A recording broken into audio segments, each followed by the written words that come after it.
Saarte Hääl, saarlaste päevaleht. Üldiselt on kõige kuumemad uudised, ma tea, et vahepeal oli korra väga külm, kõik asjad külmasid ära, neid on jälle soe. Need on väga kuumad uudised.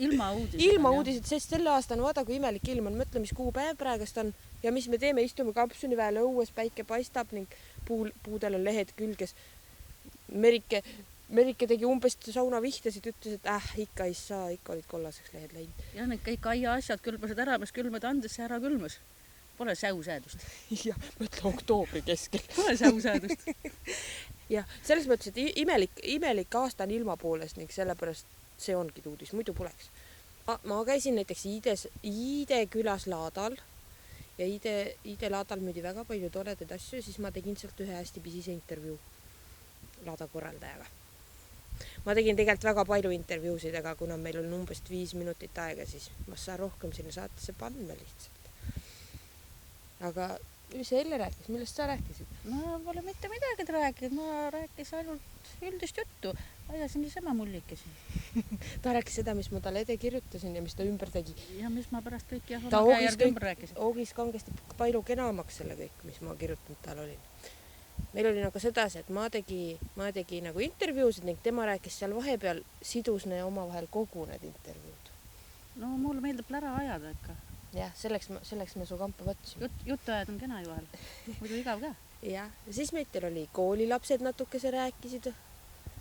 Ja siis, mis see meil kolmas asi oli? Tiiaga rääkisime sellest, infopunktist rääkisime. Ja. Et kui ta nendel suvi läks.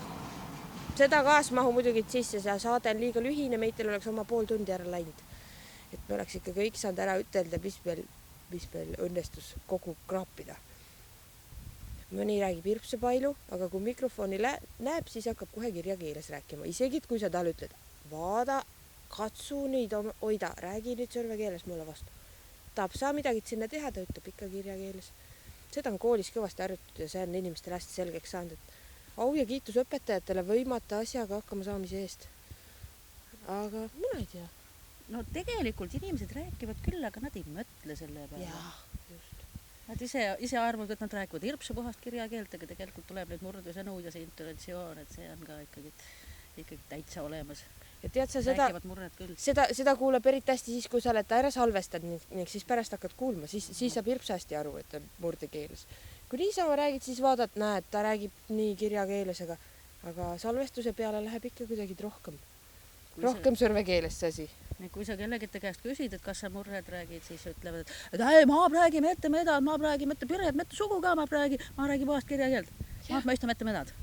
Just, täpselt sedasi ongi. Sedasi umbes ongi.